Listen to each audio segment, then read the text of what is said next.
عبادت اور اس کی خوشنودی کے حصول کے سلسلے میں 5 مرتبہ باہم ملنے والے افراد کے درمیان محبت و یگانگت پیدا ہوتی ہے، جس سے سب کو فائدہ ہوتا ہے۔ جب مسلمان رنگ، نسل، علاقے اور طبقے کے امتیازات سے بے نیاز ہو کر شانے سے شانہ ملا کر ایک ایسے امام کے پیچھے کھڑے ہوتے ہیں تو اس سے ان کے درمیان فکری وحدت کے ساتھ ساتھ عملی مساوات کا احساس بھی پیدا ہوتا ہے۔ نماز کی ادائیگی کے فوائد و ثمرات آج ہمیں کیوں حاصل نہیں ہوتے؟ غور فرمائیے کہ ہم میں سے کتنے لوگ ہیں جو باقاعدگی سے نماز ادا کرتے ہیں اور اس کی کلمات کا معنی و مفہوم جانتے ہیں اور نماز میں حضوری قلب سے بہرہ مند ہیں اور نماز جیسے اہم ترین فریضے کے مقاصد سے آگاہ ہیں۔ دراصل آج ہماری نمازیں بے حقیقت ہیں، ایسے ہی جیسے کوئی پھول ہوں بغیر خوشبو کے یا جسم بغیر روح کے۔ اسلامی نظام عبادات میں نماز کی اہمیت کا اندازہ اس بات سے لگایا جا سکتا ہے کہ قرآن حکیم میں 92 مقامات پر صرف نماز کا ذکر آیا ہے اور متعدد مقامات پر صیغہ امر کے ساتھ صریحاً نماز کا حکم وارد ہوا ہے۔ ارشاد باری تعالیٰ ہے، بسم اللہ الرحمن الرحیم، اور نماز قائم کرو اور زکوٰۃ ادا کرو، رکوع کرنے والوں کے ساتھ رکوع کرو۔ مزید فرمایا، واقم الصلاۃ لذکری، میری یاد کی خاطر نماز قائم کرو۔ اسی طرح احادیث نبوی سے بھی نماز کی فضیلت اور اس کی اہمیت کا پتہ چلتا ہے۔ حضرت عبداللہ بن عمر رضی اللہ تعالیٰ عنہما بیان کرتے ہیں کہ حضور صلی اللہ علیہ وسلم نے فرمایا، اسلام کی بنیاد 5 چیزوں پر ہے: اللہ تعالیٰ کی عبادت کرنا، اس کے سوا سب کی عبادت کا انکار کرنا، نماز قائم کرنا، زکوٰۃ ادا کرنا، بیت اللہ کا حج رکھنا اور رمضان کے روزے رکھنا۔ اسی طرح حضرت عبادہ بن صامت رضی اللہ تعالیٰ عنہ سے روایت ہے کہ حضور اکرم صلی اللہ علیہ وسلم نے فرمایا، اللہ تعالیٰ نے 5 نمازیں فرض کی ہیں، جس نے ان نمازوں کے لیے بہترین وضو کیا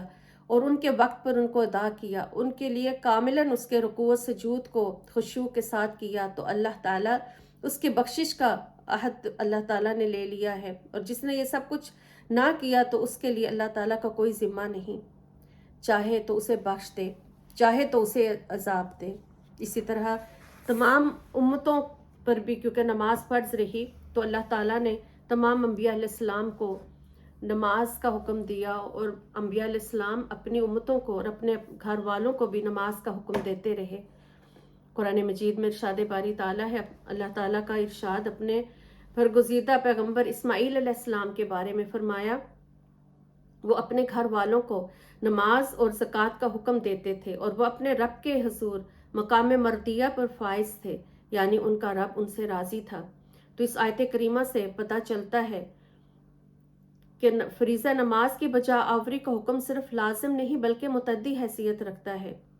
دوسرے لفظوں میں کوئی شخص بھی نماز کو پڑھ لینے کے مجرد عمل سے اس فریضے کی انجام دہی سے سبکدوش نہیں ہو جاتا، بلکہ اس کے لیے لازم ہے کہ وہ اپنے اہل و عیال کو، اپنے متوسلین کو اور ان سب کو جن کی پرورش اور کفالت کی ذمہ داری اس پر عائد ہوتی ہے، نماز ادا کرنے کا حکم دے اور انہیں بھی اس کی طرف راغب کرتا رہے۔ اسی طرح اللہ تعالیٰ نے قرآن مجید میں ارشاد فرمایا، بسم اللہ الرحمن الرحیم، اے ایمان والو، اپنے آپ کو اور اپنے اہل و عیال کو اس آگ سے بچاؤ جس کا ایندھن انسان اور پتھر ہیں، جس پر سخت مزاج کے فرشتے مقرر ہیں، جو کسی بھی امر میں انہیں جو حکم دیا جاتا ہے وہ اللہ کی نافرمانی نہیں کرتے اور وہ کام انجام دیتے ہیں جس کا انہیں حکم دیا جاتا ہے۔ تو ان قرآنی آیات سے یہ پتہ چلا کہ بغیر کسی شک و شبہ اور ابہام کے حتمی طور پر یہ ثابت ہو گیا کہ تمام شرائع سابقہ اور شریعت محمدی صلی اللہ علیہ وسلم میں نماز کا حکم بطور جزو اعظم ہمیشہ موجود رہا، اور نماز کی اسی فرضیت کی بنا پر ترک نماز کا عمل کفر کے مترادف قرار دیا۔ حضور صلی اللہ علیہ وسلم نے احادیث میں بھی نماز کے بارے میں بہت تاکید فرمائی۔ حضور صلی اللہ علیہ وسلم نے فرمایا، حضرت ابو ہریرہ رضی اللہ تعالیٰ عنہ سے روایت ہے کہ قیامت کے دن مسلم بندے کا سب سے پہلے نماز کا حساب ہوگا، اگر وہ پوری ہوئی تو ٹھیک، ورنہ کہا جائے گا کہ اس کے نوافل کو دیکھو، اگر نوافل ہوئے تو ان کے فرائض اس کے پورے کیے جائیں گے، اس طرح تمام فرض اعمال میں کیا جائے گا۔ تو یہ بات ذہن نشین رہنی چاہیے کہ توحید و رسالت کی شہادت اور اس کی عملی تصدیق کی طرف پہلا قدم نماز ہی ہے، اور نماز کا عمل ہی بندہ مومن کو ایمان کے اعلیٰ درجے پر فائز کرتا ہے۔ حضرت عبداللہ بن عمر رضی اللہ تعالیٰ عنہ سے روایت ہے کہ حضور نبی اکرم صلی اللہ علیہ وسلم نے ارشاد فرمایا، مجھے اس وقت تک لوگوں سے جنگ کرنے کا حکم دیا گیا ہے جب تک وہ اللہ تعالیٰ کی توحید اور محمد رسول اللہ صلی اللہ علیہ وسلم کی رسالت کی گواہی نہ دیں اور نماز اور زکوٰۃ ادا نہ کریں۔ اس کے بعد میری طرف سے ان کی جانیں اور اموال محفوظ ہیں، البتہ اسلامی احکام کی خلاف ورزی پر ان سے مواخذہ ہوگا اور ان کے باطن کا حال اللہ کے سپرد ہے۔ حضرت مالک بن حویرث رضی اللہ تعالیٰ عنہ روایت کرتے ہیں کہ حضور صلی اللہ علیہ وسلم نے فرمایا کہ جب نماز کا وقت ہو جائے تو تم میں سے کوئی ایک اذان کہہ دے اور جو عمر میں تم سے بڑا ہو وہ تمہیں نماز پڑھائے۔ حضرت جابر بن عبداللہ رضی اللہ تعالیٰ عنہما سے روایت ہے کہ حضور نبی اکرم صلی اللہ علیہ وسلم نے فرمایا، جنت کی چابی نماز ہے اور نماز کی چابی وضو ہے، یعنی جنت کے دروازے کا تالا نمازی کے لیے ہی کھلے گا، بے نمازی کے لیے جنت کا دروازہ نہیں کھل سکتا، کیونکہ اس کے پاس نماز کی صورت میں دروازہ جنت کھولنے والی چابی نہیں ہے۔ اسی طرح حضرت زبرہ رضی اللہ تعالیٰ عنہ سے روایت ہے کہ حضور علیہ السلام نے فرمایا، بچے کو 7 سال کی عمر میں نماز سکھاؤ اور 10 سال کی عمر پر نماز نہ پڑھنے پر مارو۔ نماز کی اس قدر اہمیت ہے کہ آقا علیہ السلام نے اپنے وصال کے وقت امت کو جن چیزوں کی وصیت فرمائی ان میں سب سے زیادہ تاکید نماز کی فرمائی، بلکہ حضرت علی مرتضیٰ رضی اللہ تعالیٰ عنہ سے مروی حدیث ہے کہ آپ نے فرمایا، جو آخری الفاظ آپ کی زبان مبارک پر بار بار آتے تھے وہ یہی تھے، نماز کو لازم پکڑو اور اپنے غلام لونڈی کے بارے میں اللہ تعالیٰ سے ڈرتے رہو۔ اب قرآن حکیم میں جن مقامات پر ادائیگی نماز کا حکم وارد ہوا ہے، اکثر و بیشتر نماز کی تلقین و اقیم الصلاۃ اور نماز قائم کرو کے کلمات سے کی گئی ہے۔ تو اس ذہن میں یہ سوال پیدا ہوتا ہے کہ نماز پڑھنے اور نماز قائم کرنے میں کون سا بنیادی فرق ہے؟ قرآن حکیم نے صرف نماز پڑھنے کے حکم پر کیوں اکتفا نہیں کیا، بلکہ تاکید کے ساتھ نماز قائم کرنے پر اصرار کیا ہے؟ اس کے پس پردہ کارفرما حکمت یہ ہے کہ اگر نماز پڑھنے کا حکم ہوتا تو زندگی بھر کے لیے ایک آدھ بار نماز ادا کر لینا ہی کافی ہوتا، لیکن قرآن حکیم میں اقامت صلاح کا حکم بے شمار حکمتوں کا حامل ہونے کی بنا پر متعدد مفاہیم پر دلالت کرتا ہے۔ اولاً اقامت صلاح کے حکم میں مداومت پائی جاتی ہے، جس کا معنی ہے کہ نماز اس طرح ادا کی جائے کہ اس کے ترک کرنے کا تصور بھی باقی نہ رہے۔ قرآن اسے محافظت علی الصلاح سے تعبیر کرتا ہے۔ ارشاد باری تعالیٰ ہے، بسم اللہ الرحمن الرحیم، سب نمازوں کی محافظت کیا کرو اور بالخصوص درمیانی نماز کی، اور اللہ کے حضور سراپا ادب و نیاز بن کر قیام کیا کرو۔ تو نماز کی مداومت اور محافظت اس امر کی متقاضی ہے کہ نماز پوری زندگی کا مستقل وظیفہ اور شعار حیات بن جائے۔ جس طرح شبانہ روز مصروفیات میں آرام نہ کرنے اور نہ کھانے پینے کا تصور محال ہوتا ہے، اسی طرح ترک نماز کا تصور بھی خارج اس امکان ہو جائے۔ گویا نماز کی محافظت کا یہ عالم ہو کہ زندگی کے نازک ترین لمحات میں بھی جان کا خطرہ بھی ہو، پھر بھی فریضہ نماز نہ چھوٹنے پائے،